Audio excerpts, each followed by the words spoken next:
125 million people continue to be exposed to asbestos in the workplace. So there's a big cost to humans using asbestos in dollars and lives. Research that goes into these decisions has to be directed by independent, unconflicted scientists. It's not something that just affects workers, it affects everyone.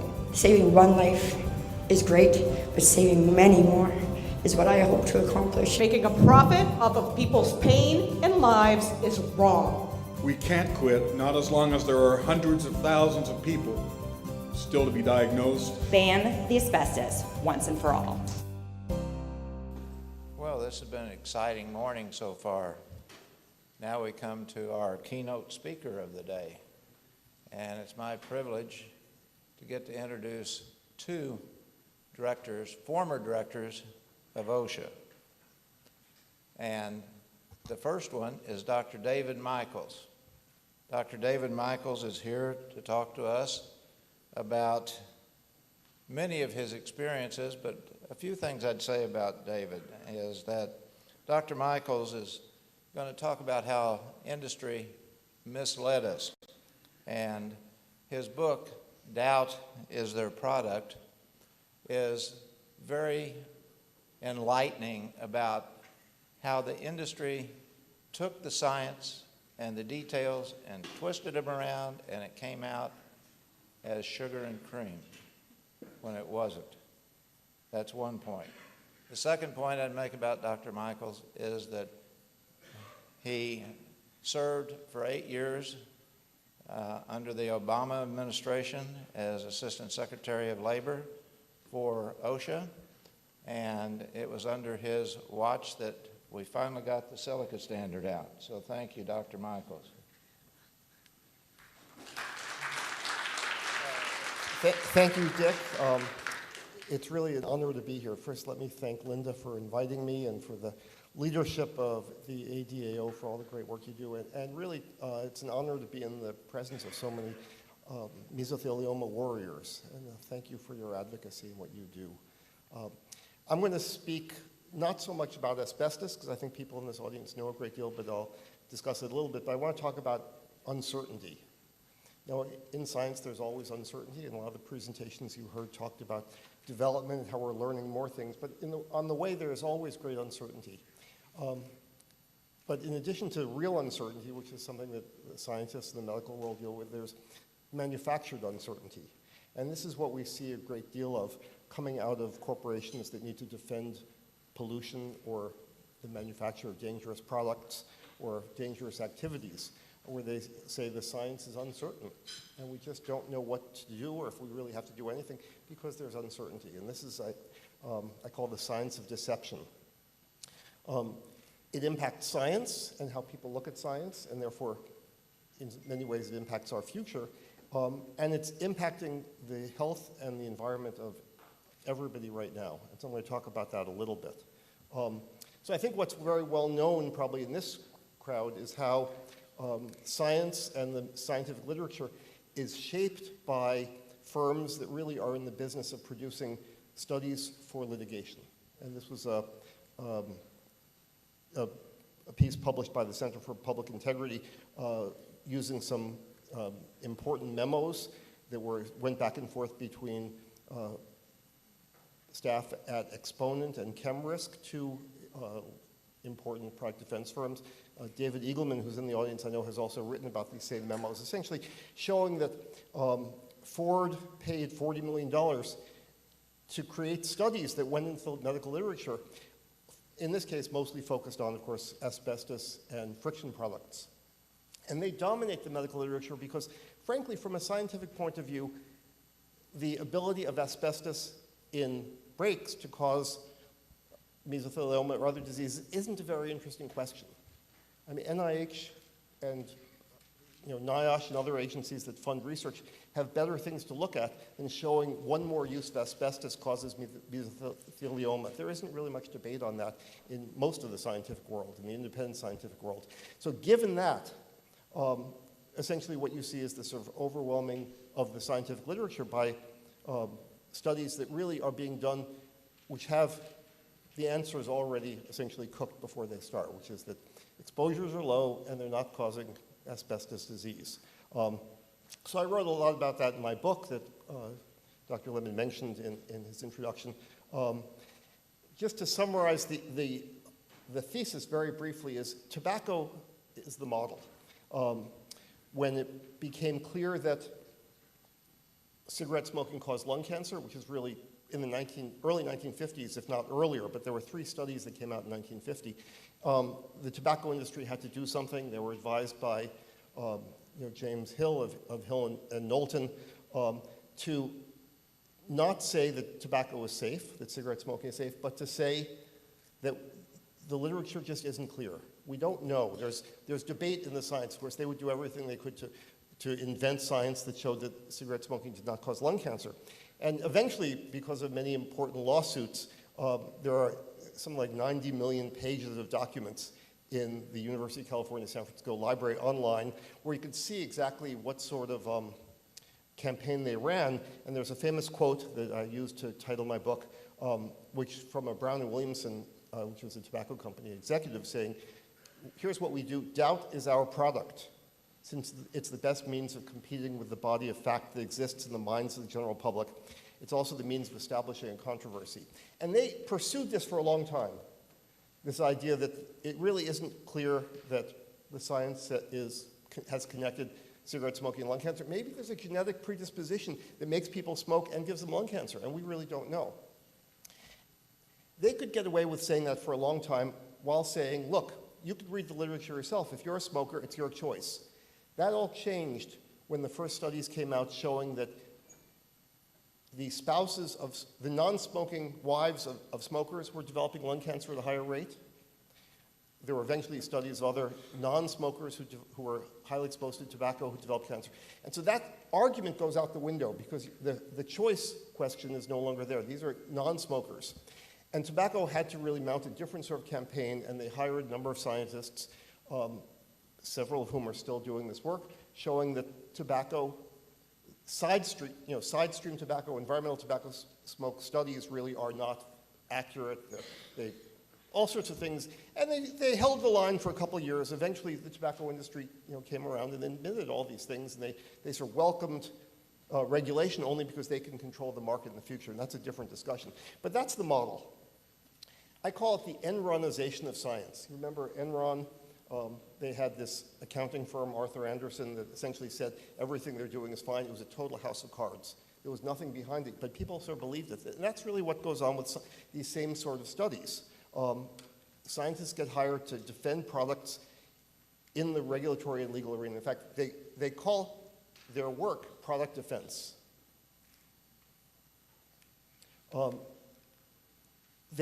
The studies they do actually contribute nothing to the progress of science. They're only to influence regulation and litigation.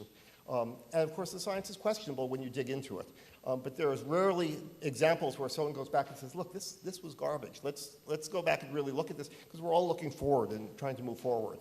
And this is how it's marketed. This is a company called the Weinberg Group that used to do a lot more environmental health. Now they mostly are in the FDA sphere. But they would say this, look, they would go to a corporation and say, look what happened to asbestos and to tobacco and these drug companies. You're next.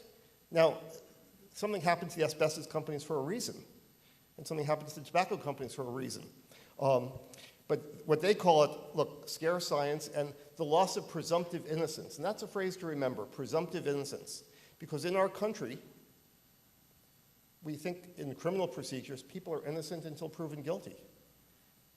So the industry, though, wants chemicals to have that presumptive innocence, that they should be innocent until you can prove them unsafe. And of course, the problem with proving them unsafe is you've got to do a tremendous amount of work and you have many years of exposure. Tony Mazzocchi used to call that the body in the morgue method.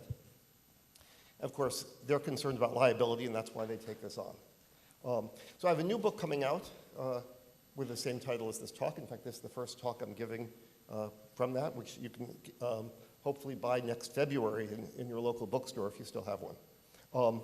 So let me talk about what this is about, which is, I think the science of deception has gone from tobacco to all these other industrial chemicals to sort of to being acceptable behavior by most corporations in the United States. And of course, the example which I think many people in the United States will remember, though I think I'm sorry for many of our foreign dignitaries, but in U.S. football, there was a great scandal in 2015 when Tom Brady, who was the quarterback for the New England Patriots, was leading the Patriots in the NFL final, or I think it was the NFL final, one of the conference finals against the Indianapolis Colts. At halftime, his team, the Patriots, were ahead, but not by that much. After halftime, they blew away the other team, Indianapolis, and eventually won. They got 45 points in the end, which in a U.S. football score is pretty high. There were accusations that Brady deflated the footballs during halftime. And so the NFL, which had no love for Brady and for the owner of the Patriots, and the Patriots had been accused of cheating and a few other things, they want to show that, this was, they want to have some scientific evidence about this deflation. Now, they hired this big law firm. They eventually got all sorts of texts that were certainly suggestive of different things. But the scientific evidence was provided by a place called Exponent. And it was surprising to me they chose Exponent because Exponent has been in the newspapers a great deal before that, not only for their work, well, a big thing was their work for Toyota around brakes. There were instance after instance where they were identified as essentially doing mercenary science. Anyway, Exponent gave them a report that said all evidence is these balls were deflated. They used all sorts of physics calculations. And that was used as one of the reasons to suspend Brady, which his suspension eventually was actually taken to court. Federal court overruled it for other reasons. But scientists and engineers at MIT and all sorts of different institutions actually looked at the Exponent report. That you could go on the web and see some of the reports, but it's wild. I mean, it looks like what happened there is Exponent gave the NFL exactly what they wanted, because that's what the business model is of these companies. You don't get called if you're going to give them a report saying the opposite of what they want. Hence why Ford used these companies to give them studies saying, friction products are not associated with any disease. But this has an impact on science. People don't believe science. They become much more cynical. If you think, that for every scientist there's an equal and opposite science, and we can't get to truth because they all disagree, that hurts science. That hurts us moving forward in terms of progress. I want to give you one example, and I know you're not supposed to put something up with this many words, but this is a great example. Now, this was a advertisement on the web, and I'll read it to you because it's hard to read, from the Weinberg Group, which was actually on the web until I wrote about it in Scientific American, and they judiciously decided to pull it from the web. But this is their work in front of the FDA. Now, the FDA essentially licenses, gives permission to sell pharmaceutical products. It's understood that the drugs we are prescribed have, sometimes they'll call it side effects. They're toxic. It makes sense. They have often very significant health effects in bad ways because they're so powerful. And that's accepted if you're trying to treat someone with a disease. So it's very rare for the FDA to pull a drug from the market, and they do that for only two reasons. One is the drug simply doesn't work, or that its negative effects are much larger than its ability to treat or cure whatever illness they're worried about. So here's an example which the Weinberg Group was actually advertising what they can do for you to support a manufacturer. The Food and Drug Administration proposed cancellation of a registered new drug, which requires administrative hearing. The Weinberg Group was retained by two manufacturers of the drug under attack to define strategy for the hearing, identify the written appeal from the first decision to the commissioner, and linked to 10 additional years of sales prior to the ultimate cancellation of the drug. So there it is. I mean, eventually the FDA succeeded, but it took them 10 extra years to get this drug off the market because of the good work of the Weinberg Group, which is out there advertising that they do this. So I think this has big effects, not just on litigation, but on public health. And that's what I do, and that's what I teach. And you could see it all over. Obviously, we knew about that from tobacco. And if tobacco sales had been controlled earlier, millions of people would have been saved. We see it in the debates right now over clean water, and I'm sure everybody or many of you have seen articles about the contamination by these PFAS compounds of water systems across the entire country. And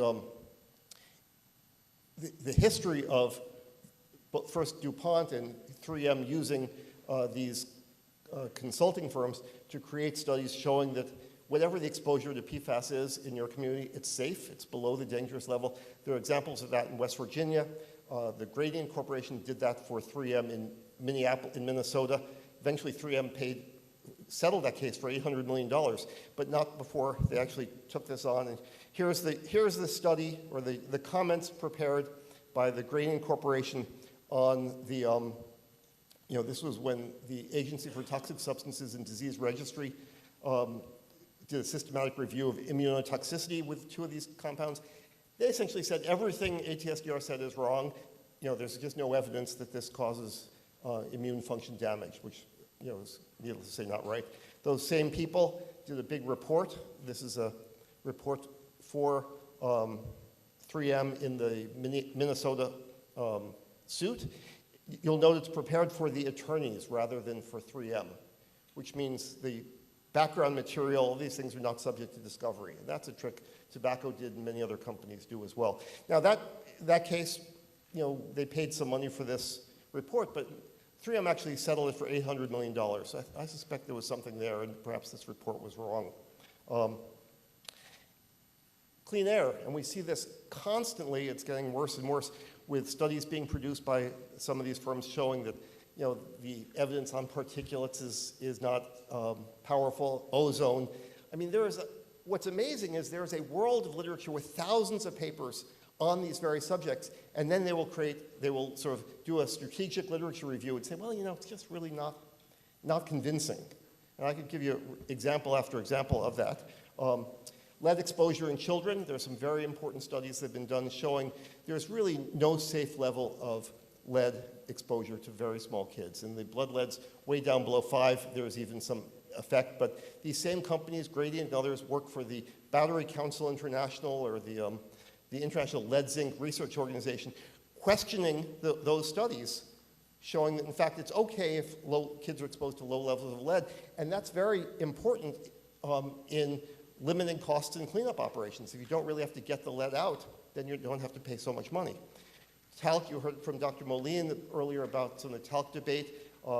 Johnson & Johnson and what used to be the Consumer Toiletry and Fragrance Association hired several former tobacco scientists to essentially produce those same reports showing that talc really has A, no detectable contamination from asbestos, and B, doesn't cause disease.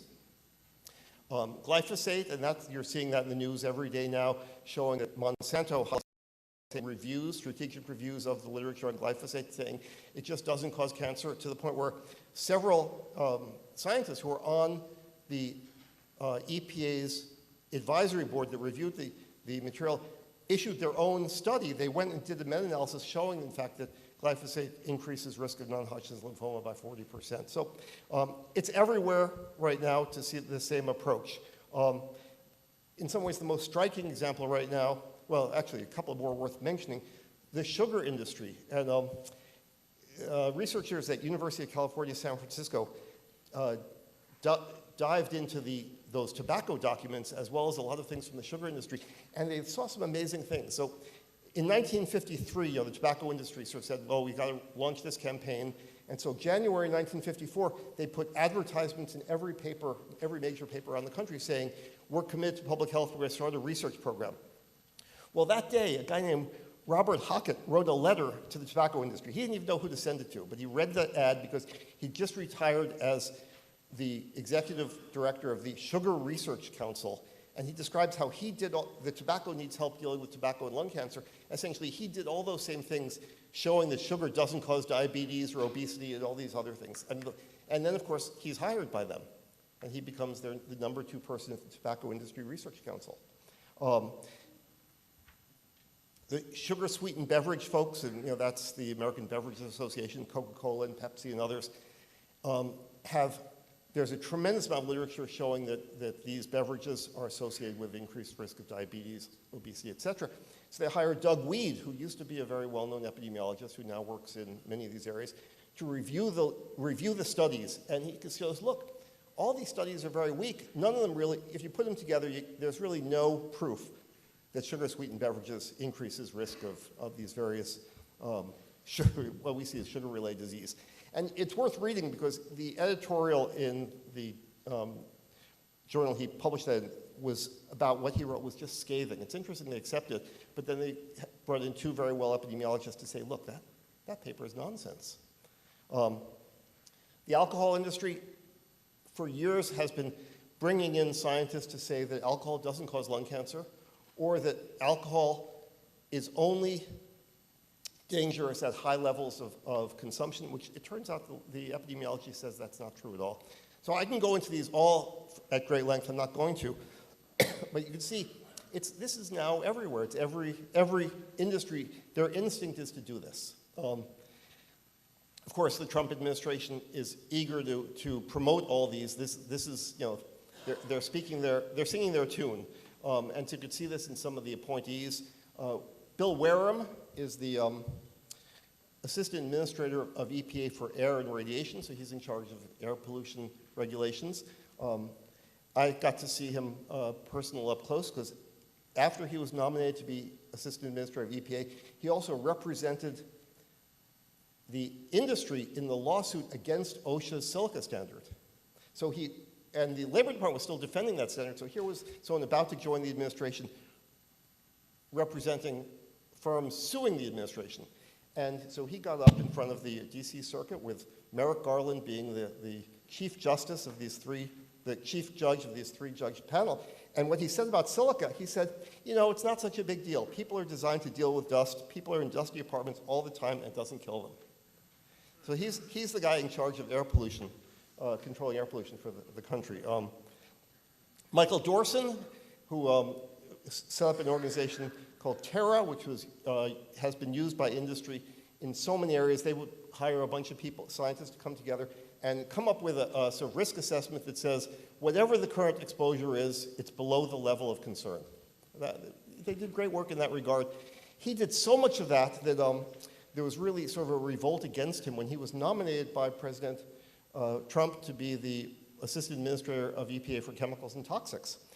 And there was a guy named Jerry Emsinger from North Carolina whose daughter had died of leukemia. He was a Marine. He was on Camp Lejeune. There was a trichloroethylene contamination in their water. It turns out that people who worked and lived on that base are at increased risk of cancer. It's the studies that have been done by ATSDR. And he personally went to the senators from North Carolina and said, look, this guy, the industry is trying to show that these levels in North Carolina that killed my daughter are safe. And at the same time, there's a very big issue with PFAS in North Carolina. There's a sort of second generation or 4-carbon PFAS created. It's by a company called Chemours, which is a spin-off of DuPont. And that's a big political issue in North Carolina. So 2 Republican senators in North Carolina said, this guy is a little too much for us. And it killed his nomination. So there's some success. The other person worth talking about is Tony Cox. Been in the news a lot recently. Tony Cox is the chair of the Clean Air Science Advisory Committee for EPA. He's got to tell EPA, or his committee tells EPA, what's the safe level of ozone or particulates that should be standards should be set to. Now, he's worked on ozone and particulates a great deal. He's on record saying that the standards are already much too strong, and there's some question whether they cause any disease at all. Of course, he did that work for the American Petroleum Institute, whose products, when they are burned, increase ozone and particulates. He's the only epidemiologist on that panel, and there was a big piece in Science magazine a couple of weeks ago, then one followed in Nature magazine, all about the concerns that this guy is running this committee because he's clearly driving it to say the opposite of what all the literature says. Now, we saw him in the silica hearings when he actually, on behalf of the American Chemistry Council, stood up and said that OSHA's risk assessment was faulty. In fact, we hadn't shown that silica causes silicosis. To which Bob Park, the epidemiologist NIOSH, who many of you know, got up and said, do you think we're stupid? It's like, it was really a remarkable hearing.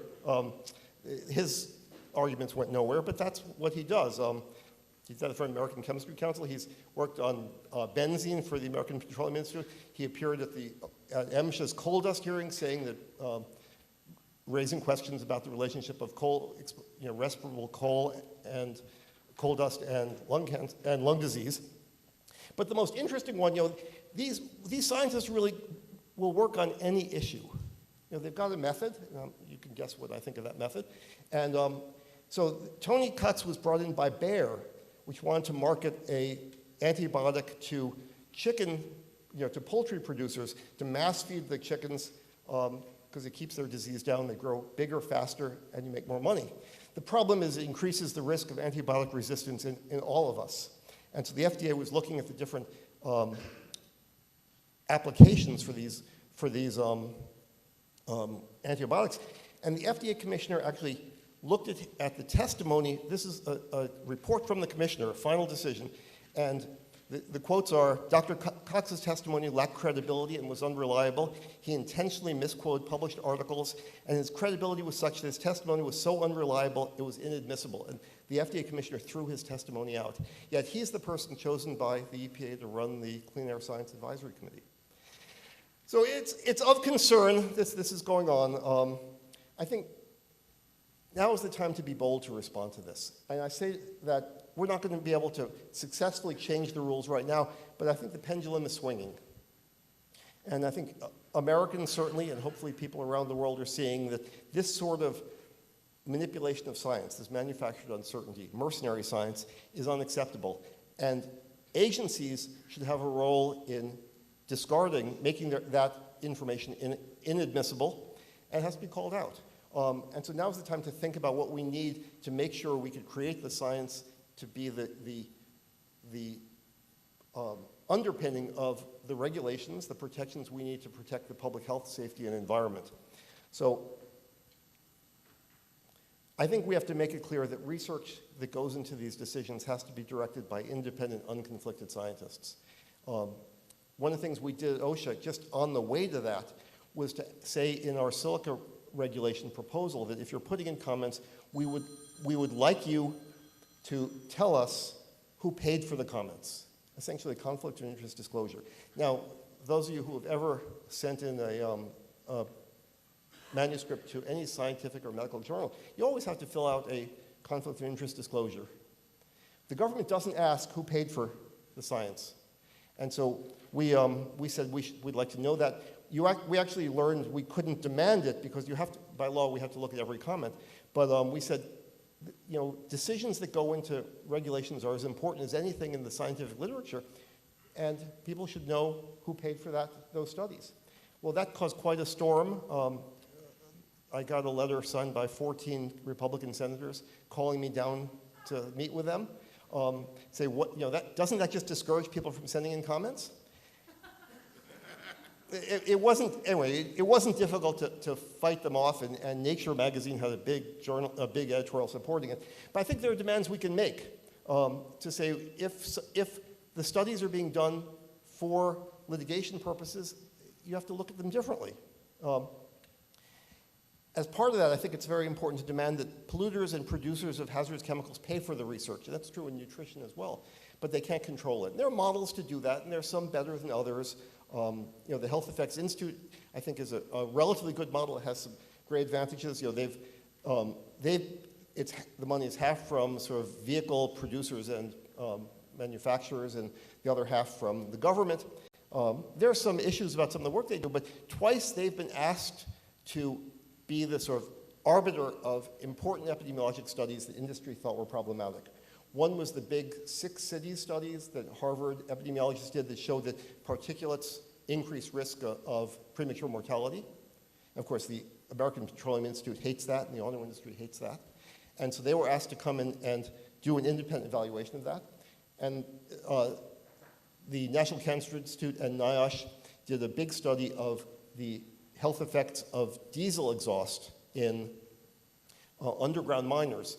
Not because we care only about underground miners, but that was the best place to look at only diesel, because diesel is used underground, and these were mines where there was really no other exposure, and they found increased risk of lung cancer. And so in both cases, HEI was brought in to do independent, essentially, evaluation of those studies. In both cases, they gave those studies the clean bill of health. Of course, industry still didn't accept that, even though they paid for the reevaluation. They still think those studies are wrong.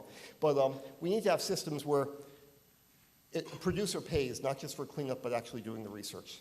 We have to think about toxic chemicals by class, not one by one. We talk about asbestos as one set of fibers that we have to treat the same way.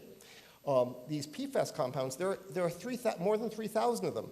We've got human studies on like 2, perhaps 1 or 2, some animal studies on maybe a dozen, and we just don't know about the others. But is it safe to say we're going to stop using the ones that we know are dangerous and start using the ones that we just don't know yet? No, that's not the way to go. We have to think about these more broadly. And finally, we have to stick with the principle and let everyone know that chemicals are not innocent until proven guilty. We have to end the presumption of innocence and work from the basic idea that something may be dangerous. Until we know it's safe, we've got to control human exposure. So thank you so much. Again, it's great to be here.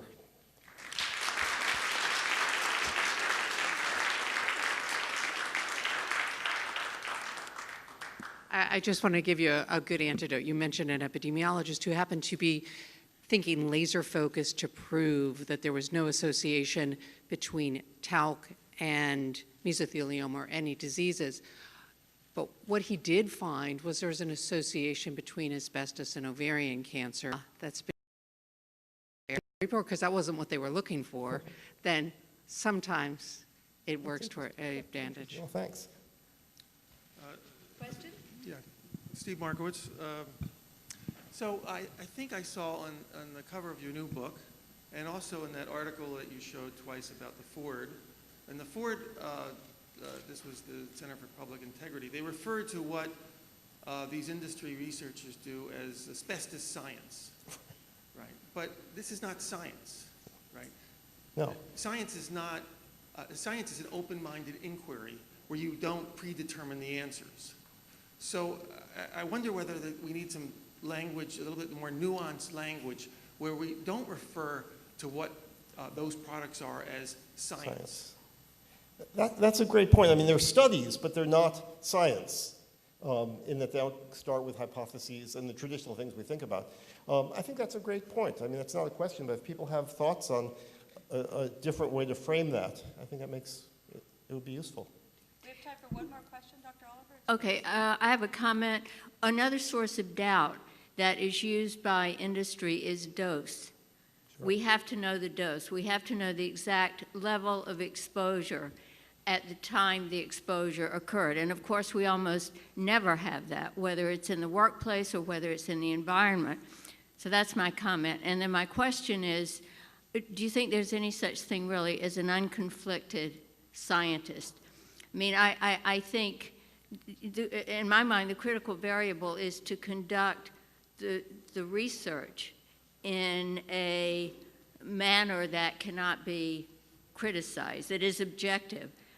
But I don't know very many unconflicted scientists. I'm just wondering what your thought is. Well, I think it has to do with, in some ways, the financial relationship you have with people who have an interest in the outcome. And I think it's important across the board. I think, in many cases, because there's litigation, there's a couple of different sides to the issue. And, if that's the case, and, asbestos attorneys are paying for studies, I think that has to be revealed. And I think it's better to move away from that. I mean, there are ways to structure things. You have people who have no financial interest at all doing the reviews of chemicals and coming up with answers. And I think that's what you have to do. It has to be enough of a sort of arm's length or pure relationship that the studies are not in question. Put your hands together and thank Dr. David. Thank you so much.